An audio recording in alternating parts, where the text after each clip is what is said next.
Helo, shwmai, a chroeso i'r wers gyntaf yma ar ddefnyddio iaith raglenni Python. Nawr, yn y wers yma, i ni'n mynd i ddysgu fel i arddangos testyn ar y sgrin gan ddefnyddio rhywbeth o'r enw llinynau a defnyddio hefyd cod print o fewn Python. Byddwn ni hefyd yn dysgu am newidynau, variables. A dyna beth yw newidynau yw pots cyfrifiadurol, pots mewn cod. I ni'n gallu creu pot newidyn, a ni'n gallu rhoi enw iddo fe. Enghraifft, fi'n mynd i alw y pot yma yn enw. Felly enw'r pot yma yw enw, a fi'n gallu rhoi beth i fi moyn o fewn newidyn. Felly, o fewn y newidyn enw, i fi moyn rhoi y gair meredydd. A dyma fel i ni'n defnyddio newidynau o fewn Python. I ni'n creu y newidyn, i ni'n rhoi enw iddo fe. Enw'r newidyn hyn yw enw. A wedyn, i ni'n storio pethau o fewn y newidynau. A ni'n gallu newid beth sy'n mewn fyna, os i ni moyn. Ni hefyd yn gallu creu lot o rain. Felly gallai i greu newidyn o'r enw enw. Gallai hefyd greu newidyn arall o'r enw brecwast. A yn y newidyn yna, i fi'n gallu storio'r gair uwd. A unwaith to, allai newid hwnna os i fi eisiau.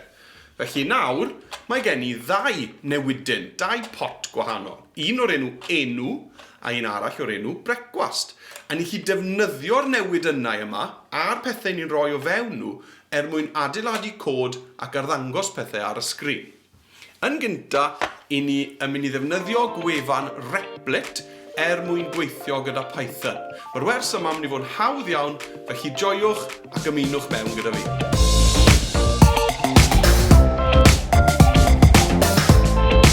Felly ni'n ysgrifennu'r cod ar yr ochr chwith, ac yna, mwyn chwarae y raglen, i ni'n gwasgu'r botwm gwyrdd run, a fydd y rhaglen yn ymddangos yn y ffenest ddi ar yr ochr dde. Dewch i ni gael trial yr enghraifft maen nhw wedi rhoi i ni ar wefan Replit cyn dechrau. Print Hello World.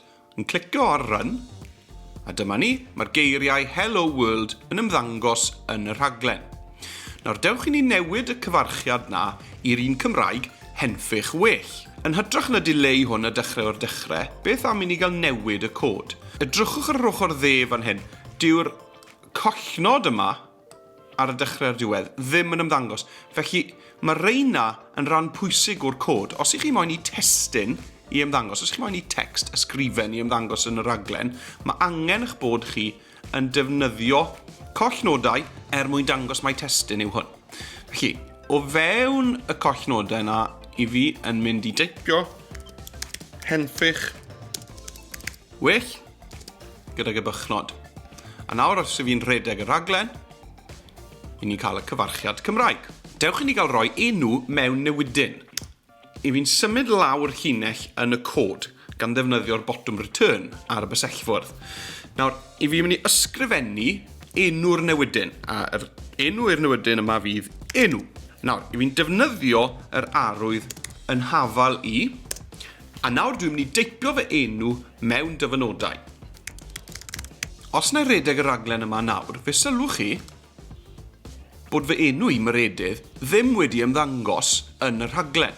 Mae hwnna oherwydd ein bod ni wedi storio fy enw i o fewn y newidyn, o fewn y pot enw, ond dydyn ni ddim wedi gofyn i'r raglen i arddangos hwnna ar y sgrin gyda y cod print. Felly mwyn gwneud hyn, byddai angen bod fi yn creu llinell arall o cod yn dweud print, a mewn cromfachau, enw. A beth sy'n mynd i ddigwydd nawr yw bod y rhaglen yn mynd i edrych ar beth sydd wedi cael ei storio o fewn y newidyn yma enw ac arddangos hwnna ar y sgrin. Dewch i ni gael trial e mas. Henffych well, meredydd. Dyna ni. Nawr, chi hefyd yn gallu cymysgu testyn a newidynau o fewn un cod print. Triwch hwn.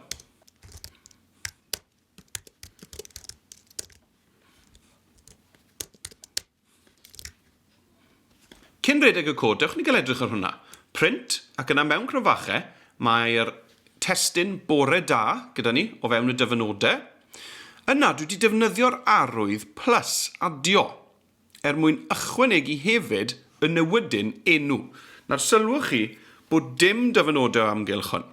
Oherwydd dyn ni ddim yn moyn printio'r gair enw, i ni'n moyn printio ty beth sydd wedi cael ei storio o fewn newydyn, o fewn pot enw. Dewch ni weld sut mae'r cod yna'n edrych wrth i ni redeg y raglen. Nawr, chi'n gweld bod ni'n dod ar draws problem fan hyn?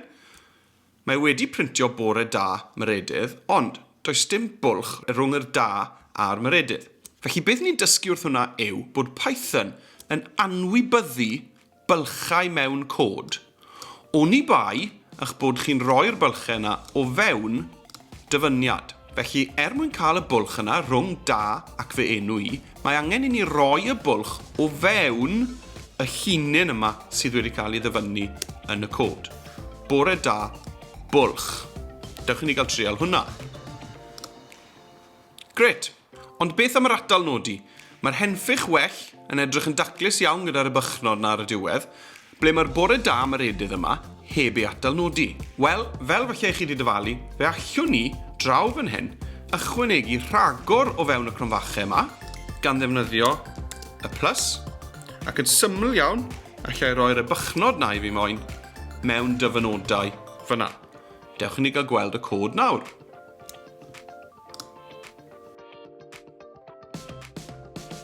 Mae'n amser i chi nawr i arbed y cod i chi newydd greu. Nawr, mae Python yn creu ffeiliau testyn arferol, fel y math o beth chi'n gweld mewn dogfennau Word ac ati. Felly mwyn safio'r gwaith yma a roi fe mewn, y peth rwyddau i wneud yw copio'r testyn a glido fe mewn i rhywbeth fel Google Doc o fewn Google Classroom. Mwyn cyflwyno'r gwaith ar Google Classroom, dewiswch y cod i gyd o fewn y rhaglen, ac yna gwnewch gopi gan ddefnyddio Ctrl+C. Drawn Google Classroom, agorwch y Google Doc, ac yn syml iawn, defnyddiwch Ctrl+V mwyn glido eich cod i fewn i'r ddogfen. Reit, ni'n mynd i orffen y wers gyda her i chi. Ydych chi'n gallu defnyddio'r sgiliau chi wedi dysgu yn y wers yma heddi mwyn cwblhau y raglen gyfrifiadurol gan yno. Fi moyn i chi greu 2 newydyn fel y rai nes i drafod ar ddechrau'r wers. Y newydyn cyntaf yw enw, a'r ail newydyn yw brecwast. I fi moyn i chi storio eich enw chi a beth gethoch chi frecwast o fewn y newid yna, a wedyn i fi moyn i chi ysgrifennu cod sy'n mynd i arddangos ar y sgrin fy enw i yw myredydd ac rydw i wedi bwyta uwd i frecwast. Wrth gwrs, bydd eich raglen chi yn dangos eich enw chi at y beth i chi wedi bwyta i frecwast yn hytrach na myredydd ac uwd. Dyna ni ar gyfer y fideo gyntaf yma. Dewch nôl ar gyfer y fideo nesaf ble byddwn ni'n edrych ar ragor o bethau hwyl allwn ni wneud gyda Python.